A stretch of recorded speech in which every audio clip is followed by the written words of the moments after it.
अस्सलामुअलैकुम dear viewers, welcome back to my YouTube channel. I hope आप लोग ठीक होंगे, खैर खैरियत से होंगे। आज हम लोग एक्सरसाइज 1.3 स्टार्ट करने लगे हैं। एक्सरसाइज 1.3 में क्वेश्चन नंबर 1 है हमारे पास, factorize the following polynomials into linear functions. यानी आपने क्या करना है, इन सब पॉलिनोमियल्स को फैक्टराइज करना है और लीनियर फॉर्म में अपना आंसर लिखना है। लीनियर फंक्शन किसको कहते हैं? जिसमें आपके पास वेरिएबल की पावर 1 होती है। तो इनमें कुछ पॉलिनोमियल्स ऐसे हैं जिनमें वेरिएबल यहाँ पे जी हमारा यूज़ हो रहा है, वेरिएबल की पावर 2 है, कुछ में 3 होगी।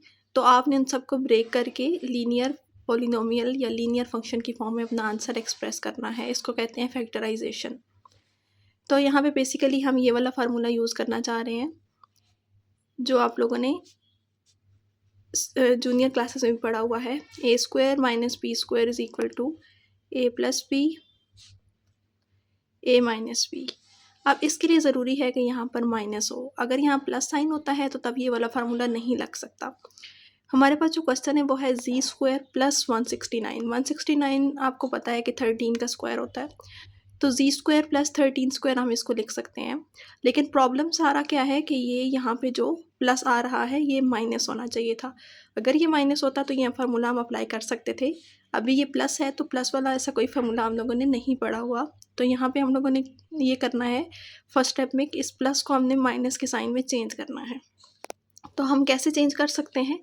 अगर हम इसको ऐसे लिख लें, जी स्क्वायर माइनस 169, यानी इस प्लस को मैंने ब्रेक करके माइनस माइनस में लिख दिया है, क्योंकि माइनस माइनस अगेन प्लस हो जाएगा। अब इसके बाद मैं क्या करूँगी, जी स्क्वायर माइनस, इसको मैं लिख सकती हूँ -1 मल्टीप्लाई बाय 169। अब -1 मैंने क्यों लिखा है? क्योंकि आपके पास ये कॉम्प्लेक्स नंबर्स का चैप्टर है और कॉम्प्लेक्स नंबर्स में -1 को हम क्या लिख सकते हैं, आयोटा स्क्वायर। और 13 को 169 को क्या लिख सकते हैं, 13 स्क्वायर। तो ये हमारे पास क्या बन जाएगा, जी स्क्वायर माइनस ये 13 और आयोटा का होल स्क्वायर बन सकता है, क्योंकि 13 का भी स्क्वायर है, आयोटा का भी स्क्वायर है, और मिड में मल्टीप्लिकेशन का साइन है। तो अब हमारे पास ये वो वाली फॉर्म बन गई है जैसे हमारा फार्मूला है A square minus B square की फॉर्म में। ए हमारे पास जी आ रहा है और बी जो है वो हमारे पास क्या है, 13 आयोटा। तो अब इसको हम ब्रेक करके लिखेंगे ए plus B A minus B. तो क्या बन जाएगा, जी प्लस 13 आयोटा इंटू जी माइनस 13 आयोटा, जो कि हमारा फाइनल आंसर है। इन्हीं स्टेप्स पे हम क्वेश्चन नंबर 1 का पार्ट 2 भी सॉल्व कर सकते हैं। यहाँ से हम 2 कॉमन ले लेते हैं, क्योंकि 2 जो है वो परफेक्ट स्क्वायर नहीं है। तो अगर हम 2 कॉमन ले लेंगे तो उसके बाद जो हमारी फॉर्म बनेगी वो परफेक्ट स्क्वायर वाली बनेगी, जी स्क्वायर प्लस 9। अब आपको पता है कि 9 जो है वो परफेक्ट स्क्वायर है। पहले 18 था, वो परफेक्ट स्क्वायर नहीं था, अब 9 आ चुका है, वो परफेक्ट स्क्वायर है। तो हम क्या करेंगे, यहाँ पे इसको हम लिख सकते हैं जी स्क्वायर माइनस 9। और सेम स्टेप्स रिपीट करते हुए मैं यहाँ से कुछ स्टेप्स जो है वो स्किप कर देती हूँ और मैं इसको लिख सकती हूँ 3 आयोटा का स्क्वायर। ठीक है, डायरेक्ट मैं यहाँ तक आ गई हूँ। ये स्टेप मैंने स्किप कर दिया है और ये वाला भी, ये आपको समझ आ गई है तो आप डायरेक्ट भी कर सकते हैं। तो ये मेरे पास आंसर आ जाएगा जी प्लस 3 आयोटा इंटू जी माइनस 3 आयोटा। ये हमारा फाइनल आंसर आ चुका है। नेक्स्ट पार्ट में भी हम लोगों ने पहले देखना है कि 3z स्क्वायर 3 प्लस 363 है। यहाँ से जो 3 है वो परफेक्ट स्क्वायर नहीं है और 363 भी परफेक्ट स्क्वायर नहीं है, तो इसलिए हम 3 कॉमन ले लेते हैं। तो रिमेनिंग हमारे पास रह जाएगा 121। अब आप देख सकते हैं कि जी पर स्क्वायर लगा हुआ है और 121 जो है वो परफेक्ट स्क्वायर है। तो आगे हम उसी तरह से सॉल्व कर सकते हैं। इसको हम 11 का स्क्वायर लिख सकते हैं। तो डायरेक्ट हमारे पास ये बन जाएगा जी स्क्वायर माइनस 11 आयोटा स्क्वायर। ये भी मैं डायरेक्ट कर रही हूँ। आई होप आपको समझ आ रही होगी। जो मैंने पार्ट 1 में स्टेप्स किए हैं वो सारे आप पार्ट 2 पार्ट 3 और सारे पार्ट्स में रिपीट कर सकते हैं। तो आपके पास जो है वो थोड़ा सा 5-6 स्टेप्स के अंदर इसका सोल्यूशन आ जाएगा। नेक्स्ट हमारे पास जो पार्ट है 3/25 है। अब इसमें हम कॉमन भी कुछ नहीं ले सकते और इसके अलावा आप ये देखें कि ये जो 3 है ये परफेक्ट स्क्वायर भी नहीं है। 25 को तो मैं 5 का स्क्वायर लिख सकती हूँ, लेकिन 3 जो है वो परफेक्ट स्क्वायर नहीं है। 3 को मैं किसी का भी स्क्वायर नहीं लिख सकती, तो इसलिए मैं क्या करूँगी, यहाँ पे कि इसको मैं लिख सकती हूँ 3 square root 3 by 5 whole square, क्योंकि आप जानते हैं 5 का स्क्वायर लेंगे तो 25 आ जाएगा, स्क्वायर रूट 3 के जब स्क्वायर लेंगे कैंसल आउट होके 3 आ जाएगा हमारे पास। तो जब भी कोई ऐसा नंबर होता है जो परफेक्ट स्क्वायर नहीं होता और कॉमन भी नहीं लिया जा सकता, तो उसको आपने क्या करना होता है कि उसके ऊपर स्क्वायर रूट और स्क्वायर लगा के हम अपना प्रॉब्लम सॉल्व कर सकते हैं, क्योंकि हमें यहाँ पे स्क्वायर चाहिए था। इसके अलावा आयोटा वाली बात जो है वो रह गई है, यानी हमने यहाँ पे माइनस साइन लिखना है और स्क्वायर रूट 3 बाय 5 के साथ आयोटा लगाना है। अब उसी तरह की फॉर्म बन गई है जिस तरह का फार्मूला है हमारे पास। तो आंसर क्या बनेगा, z plus square root 3 by 5 iota into z minus square root 3 by 5 iota. ये हमारा फाइनल आंसर आ चुका है जी। तो पार्ट नंबर 5 में हमारे पास क्यूबिक पोलिनोमियल आ रहा है, यानी इसकी पावर यहाँ पे 3 आ रही है। तो अगर हम इसमें ऐसा कर लें कि 4 टर्म्स हैं टोटल, तो 2 2 का पेयर बना लें और कॉमन ले लें, फिर देखते हैं कि ये सॉल्व होता है या नहीं।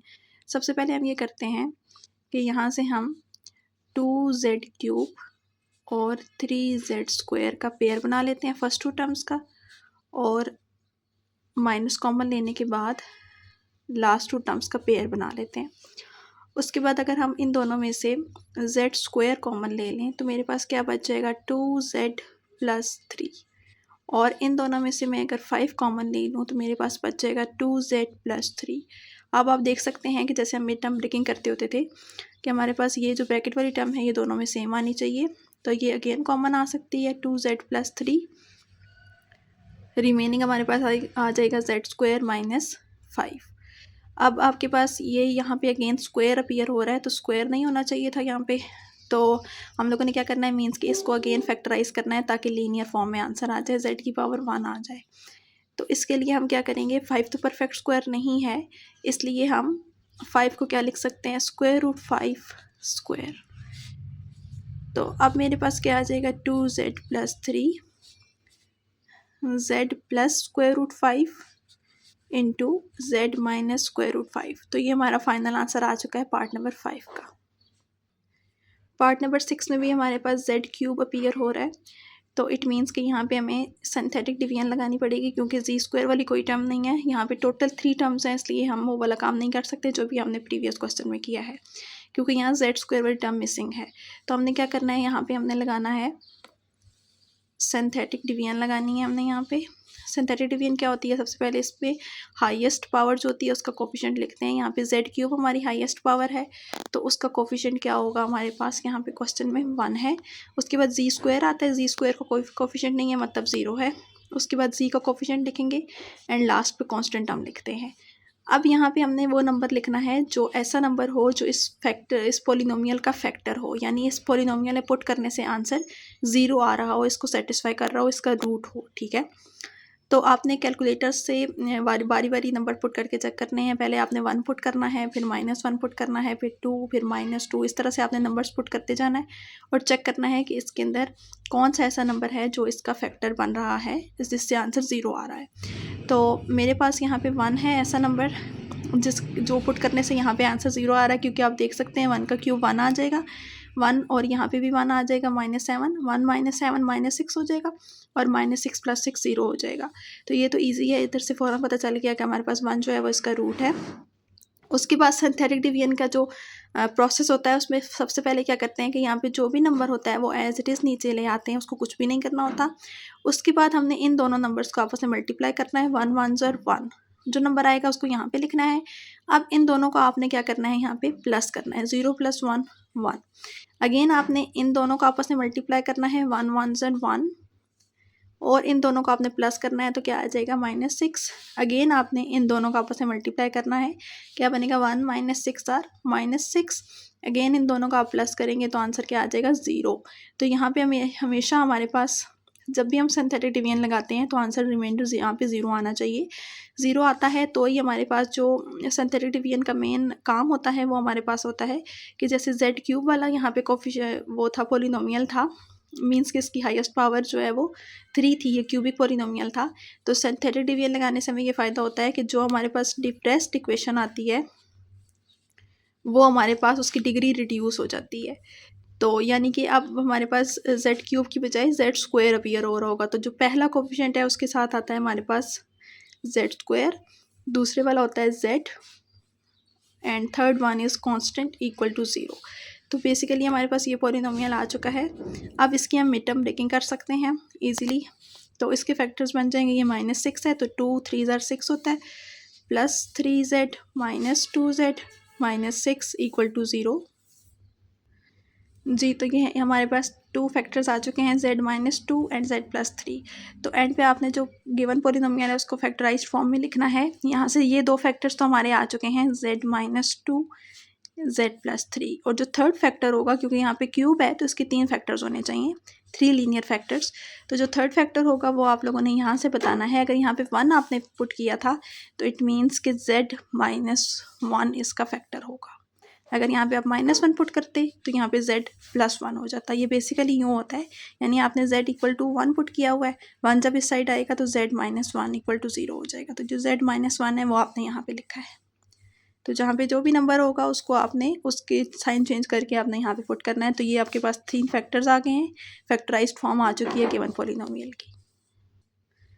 जी, तो जो हमारे पास नेक्स्ट पार्ट है, 7th पार्ट, इसमें भी हम लोगों ने सिंथेटिक डिवीजन लगाई है। सबसे पहले मैंने कोफिशिएंट्स लिख लिए हैं अपने पॉलिनोमियल में से देखकर।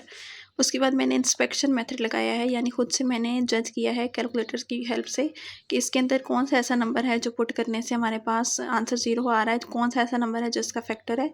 तो मुझे पता चला कि -3 जो है वो इसका फैक्टर है, तो इसलिए मैंने -3 की हेल्प से ये सॉल्व किया है। जब यहाँ पे आंसर 0 आ जाता है तो आपको वेरीफाई हो जाता है कि आपने जो -3 पुट किया था वो करेक्ट था। अगर यहाँ पे 0 नहीं आ रहा तो इट मीन्स कि आपकी या तो यहाँ पे कोई प्रॉब्लम है या फिर ये नंबर ही आपने गलत चूज़ किया है। तो जैसे ही 0 आएगा तो आपको हिंट मिल जाएगी कि आप ठीक सोल्यूशन कर रहे हैं। इसके बाद ये इसकी डिप्रेस्ड इक्वेशन आ गई है। डिप्रेस्ड इक्वेशन को आगे हमने सॉल्व किया है तो 2 फैक्टर्स यहाँ से आ गए हैं। अब अगेन वैसे ही मैंने पॉलिनोमियल को 3 फैक्टर्स में जो है वो ब्रेक कर लिया है। 2 फैक्टर्स तो यहाँ से लिखे हैं और जो -3 था उसको मैंने z+3 करके लिख लिया है।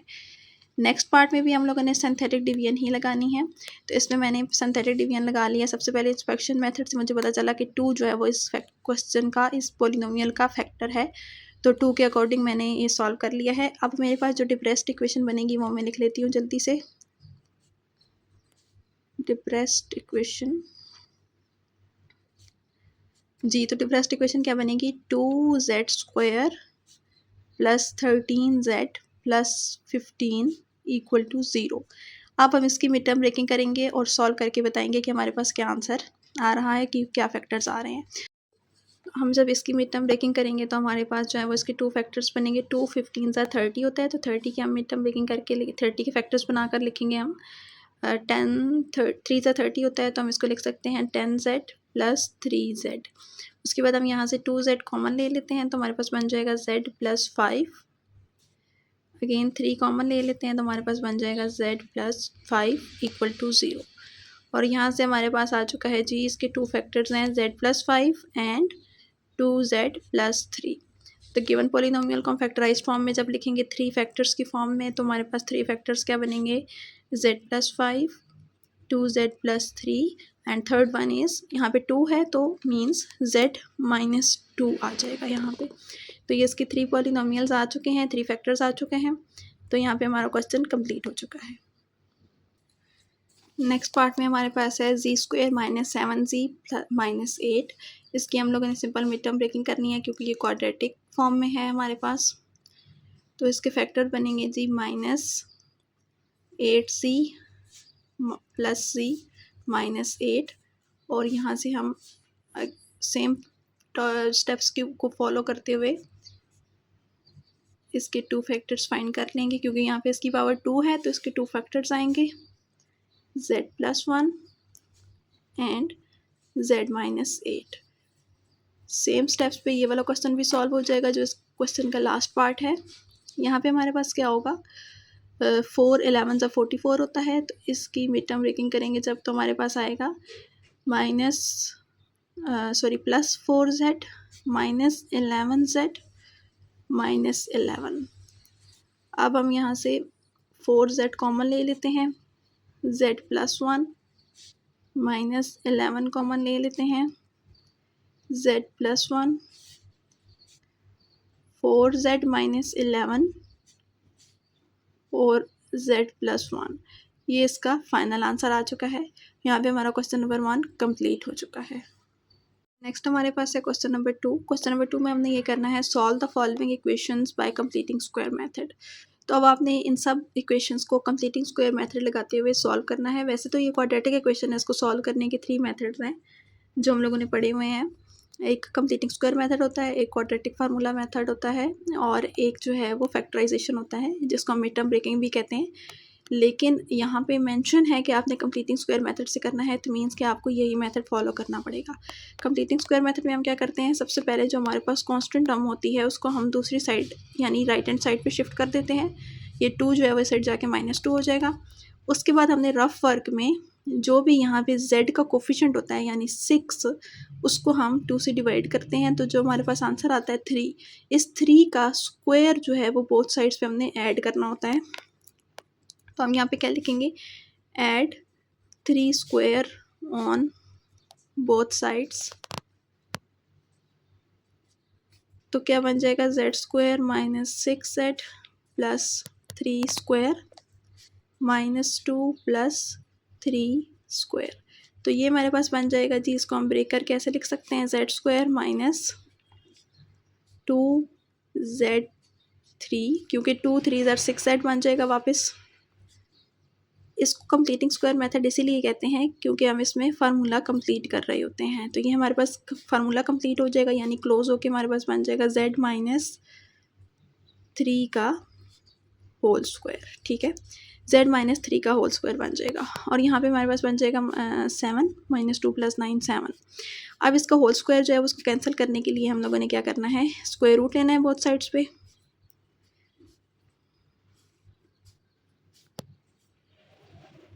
जब स्क्वायर रूट लेते हैं तो साथ में प्लस माइनस का साइन भी लगाते हैं, ये कैंसिल आउट हो जाएगा। z minus 3 is equal to plus minus square root 7। अब z की वैल्यू फाइंड करनी है तो इसको इस साइड लेके जाएंगे, 3 को इस साइड, तो 3 प्लस हो जाएगा। तो ये आगे सॉल्व नहीं हो सकता, इट मीन्स इसका यही आंसर है। उसके बाद आपने सोल्यूशन सेट लिखना है, 3 प्लस माइनस स्क्वायर रूट 7। याद रखेंगे इसका क्वेश्चन ये था सॉल्व जब भी आएगा इट मीन्स कि आपने वेरिएबल यहाँ पे z आ रहा है, x आ रहा है, y जो भी आ रहा है उसकी आपने वैल्यू फाइंड करनी है। तो ये आपने z की वैल्यू फाइंड की है। अगर ये फैक्टराइज होता तो आप वैसे ही फैक्टराइज करते जैसे आपने प्रीवियस क्वेश्चन में किया, तो उसमें फैक्टराइज था तो उसमें आपने यहाँ पे एंड पे वैल्यू फाइंड नहीं की थी z की, बल्कि फैक्टर्स की फॉर्म में ही लिखा था। जब सॉल्व होगा तो वैल्यू फाइंड करते हैं, जब फैक्टराइज होता है तो फैक्टर्स की फॉर्म में आंसर लिखते हैं, आगे z की या वेरिएबल की वैल्यू फाइंड नहीं करते। नेक्स्ट पार्ट में हमारे पास आ रहा है -1/2 z square minus 5c plus 2। तो एक और बात जो मैंने आपको प्रीवियस क्वेश्चन में नहीं बताई है, उसमें हमारे पास z का कोफिशिएंट z स्क्वायर का कोफिशिएंट 1 था, तो इसलिए हमें ये ज़रूरत नहीं पड़ी। लेकिन अभी हमारे पास z स्क्वायर का कोफिशिएंट 1 नहीं है, तो जब भी z स्क्वायर का कोफिशिएंट अदर देन 1 कोई भी नंबर होगा तो उसको आपने सबसे पहले रिमूव करना है। z स्क्वायर के साथ हमेशा कोफिशिएंट 1 होना चाहिए। यहाँ पे -1/2 को रिमूव करने के लिए हम क्या करेंगे, ऑल टर्म्स को -2 के साथ अगर मल्टीप्लाई करवा दें तो हमारे पास z स्क्वायर का कोफिशिएंट 1 रह जाएगा। तो हम क्या लिखेंगे, मल्टीप्लाई ऑल टर्म्स बाय -2। ठीक है, z स्क्वायर का कोफिशिएंट +2 होना चाहिए, तो ये माइनस और ये 2 रिमूव करने के लिए हम -2 के साथ मल्टीप्लाई करवाएंगे। ये सिंपल z स्क्वायर रह जाएगा। ये क्या बन जाएगा, माइनस माइनस प्लस और 10z और प्लस माइनस माइनस और 4 इक्वल टू 0। उसके बाद आगे हमने वैसे ही सॉल्व करना है, -4 है उस साइड जाके +4 कर देंगे हम इसको। उसके बाद 10 को अगर 2 से डिवाइड करें रफ वर्क में तो 5 आता है, इट मीन्स 5 का स्क्वायर हम ऐड करेंगे बोथ साइड्स पे। ये हमारे पास कंप्लीट हो जाएगा। कंप्लीट होने के बाद z, यहाँ से प्लस साइन लेना है, यहाँ प्लस हो या माइनस जो भी वो लेना है साइन, और यहाँ से सेकेंड नंबर पिक करना है और उसका होल स्क्वायर लिख देना है। और यहाँ पे बन जाएगा 4 + 25 विच इज़ 29। उसके बाद हम स्क्वायर रूट लेंगे तो हमारे पास स्क्वायर ख़त्म हो जाएगा और यहाँ पे बन जाएगा प्लस माइनस स्क्वायर रूट 29। और लास्ट स्टेप में हमारे पास z की वैल्यू आ जाएगी -5 प्लस माइनस स्क्वायर रूट 29। और इसको हमने सॉल्यूशन सेट के अंदर लिखना है।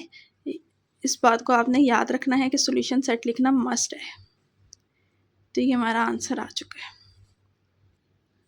नेक्स्ट पार्ट में हमारे पास 4z² + 5z = 14 लिखा हुआ है, यानी जो कांस्टेंट टर्म है उसको ऑलरेडी इन्होंने दूसरी साइड शिफ्ट कर दिया है। अब हमने जो है वो नेक्स्ट स्टेप से प्रोसीड करना है, लेकिन यहाँ पे जो 4 है उसको भी हमने रिमूव करना है। तो 4 से जब डिवाइड कर लेंगे बोथ साइड्स पे तो हमारे पास बन जाएगा 5/4z और 14/4। ठीक है, 4 को ख़त्म करने के लिए 4 से डिवाइड करना होगा ना।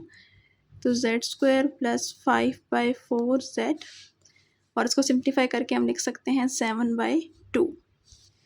उसके बाद हम लोगों ने क्या करना है कि 5/4 को रफ वर्क में जब 2 से डिवाइड करेंगे, 5/4 को 2 से डिवाइड करेंगे तो क्या बन जाएगा 5/8, यानी आपने 5/8 का स्क्वायर ऐड करना है बोथ साइड्स पे। तो क्या बन जाएगा z² + 5/4z + 5/8 whole square 7/2 + 5/8 whole square. उसके बाद ये क्या बन जाएगा z + 5/8 होल स्क्वायर 7/2 + 25/64। अब इसको हम सॉल्व कर लेते हैं।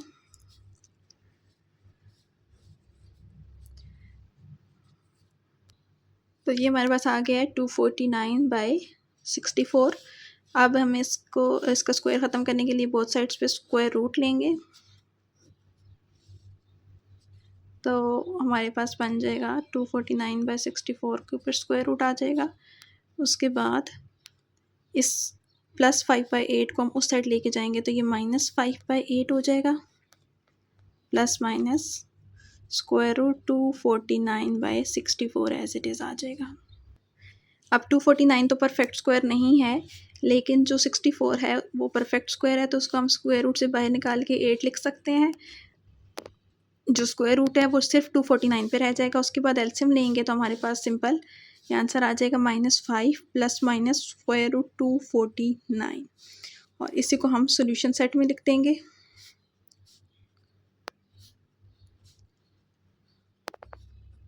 तो ये हमारा फाइनल आंसर आ चुका है पार्ट नंबर 3 का। नेक्स्ट पार्ट में हमारे पास है z² = 5z - 3। तो सिंपल आपने 5z को इस साइड शिफ्ट करना है लेफ्ट साइड, क्योंकि कांस्टेंट सिर्फ दूसरी साइड होना चाहिए इस तरह से। उसके बाद आप 5 को जब 2 से डिवाइड करेंगे तो 5/2 आ जाएगा। इट मीन्स आपने 5/2 का स्क्वायर बोथ साइड्स पे ऐड करना है, -3 + 5/2 का स्क्वायर।